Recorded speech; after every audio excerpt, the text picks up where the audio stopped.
It was an ordinary evening in a high-end restaurant in Palo Alto. The place was buzzing with tech entrepreneurs, investors, and professionals enjoying their meals. Among them, sitting at a private table near the window, was Mark Zuckerberg, the billionaire founder of Facebook. Dressed casually in his signature gray t-shirt and jeans. He barely stood out in the crowd despite his immense wealth and influence. He had come for a quiet dinner, perhaps to reflect on the day's meetings or plan the next big move for Meta. But what happened next would change his perspective forever. A young waiter named Daniel was assigned to Mark's table.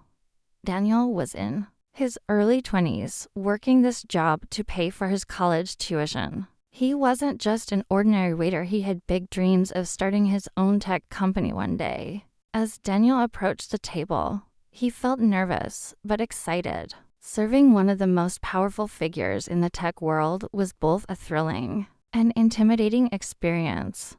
He took a deep breath and greeted Mark with a polite smile. "Good evening, Mr. Zuckerberg. Welcome to the Meridian. Can I start you off with a drink?" Mark, focused on his phone, barely looked up. "Just water," he said flatly. Daniel nodded, quickly grabbing a glass of chilled water from the bar and placing it in front of him. He noticed Mark seemed preoccupied, scrolling through his phone, responding to emails, and barely acknowledging his surroundings. But then, something unusual happened. Daniel accidentally spilled a few drops of water on the table as he placed it down. His hands trembled slightly. He was trying his best to be professional, but the pressure of serving one of the richest men in the world was overwhelming. Mark looked up, his eyes locking onto the small droplets of water on the polished wooden surface. For a brief moment, the entire restaurant seemed to go silent. Daniel immediately grabbed a napkin and wiped the table. "I'm so sorry, sir," he said, his voice filled with genuine concern. Mark didn't respond right away. He simply observed Daniel with an expressionless face. Then, he said something that caught everyone off guard.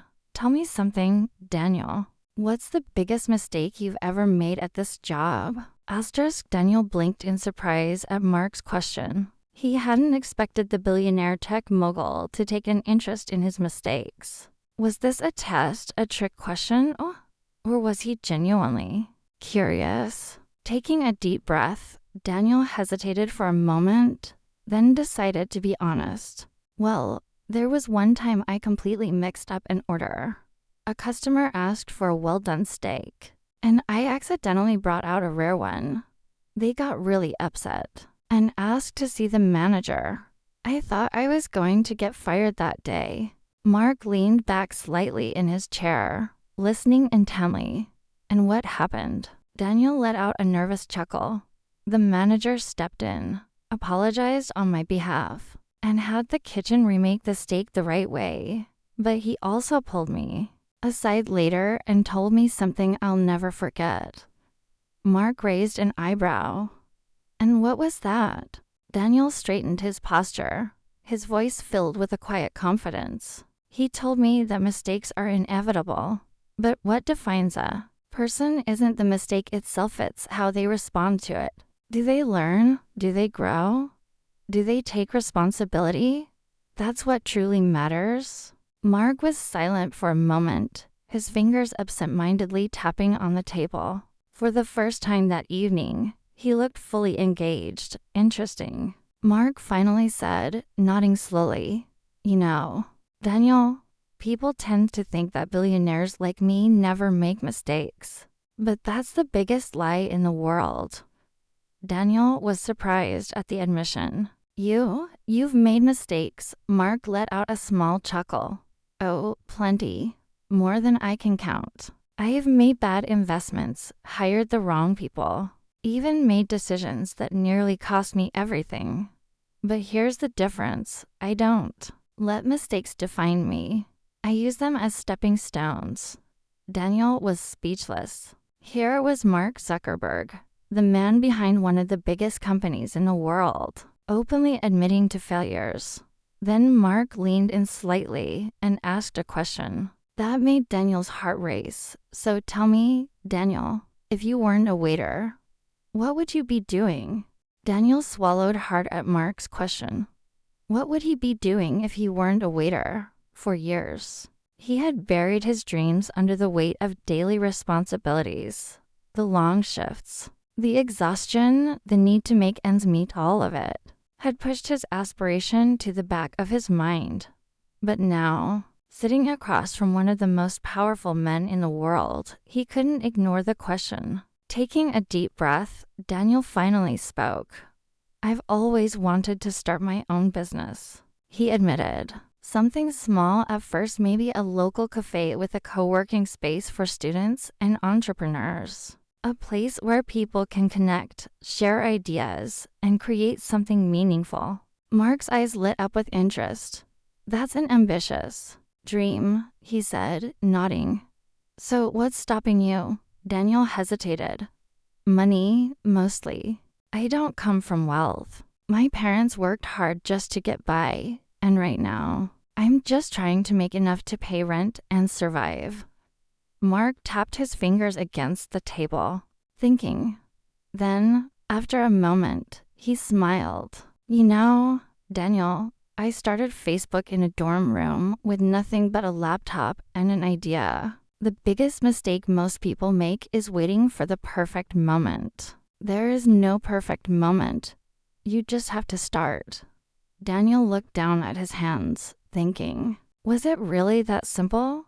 Then Mark did something that left Daniel completely stunned. He pulled out a small notepad from his pocket, scribbled something down, and slid it across the table. It was a personal check. Daniel's eyes widened as he read the number. It was more than he had ever seen in his life. Mark leaned forward, his voice calm but firm. Consider this an investment in your future, not a handout, an investment. If you're serious about starting your business, use this wisely. But there's one condition.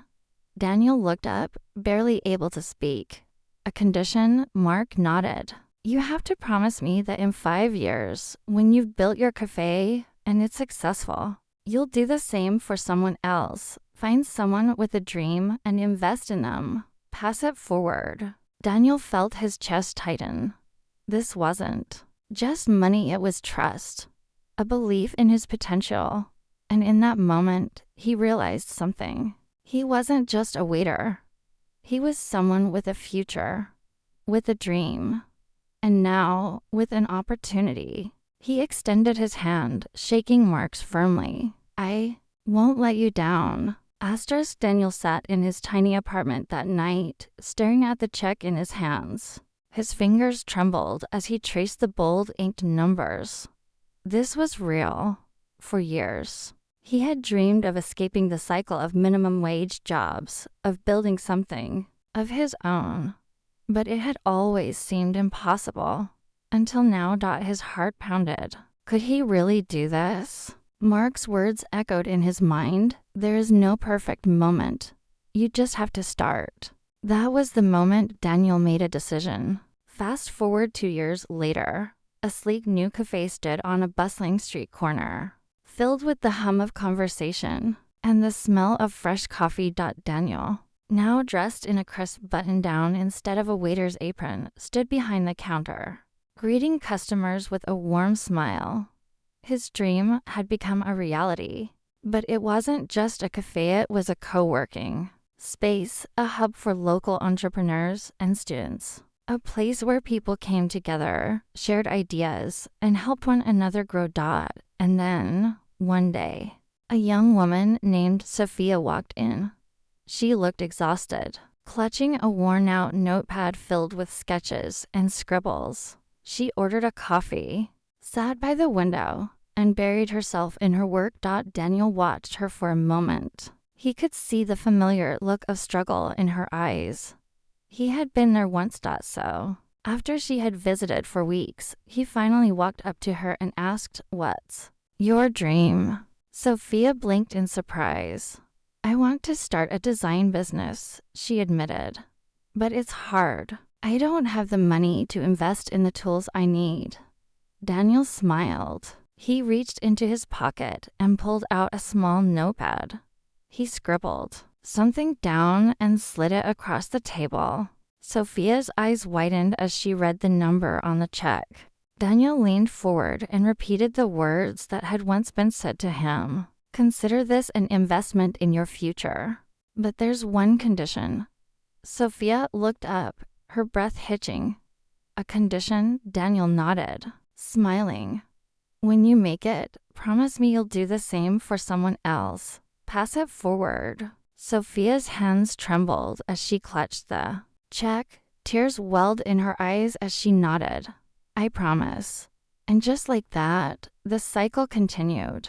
The lesson Mark Zuckerberg had taught Daniel that night in a restaurant had changed his life. And now, he was passing it on.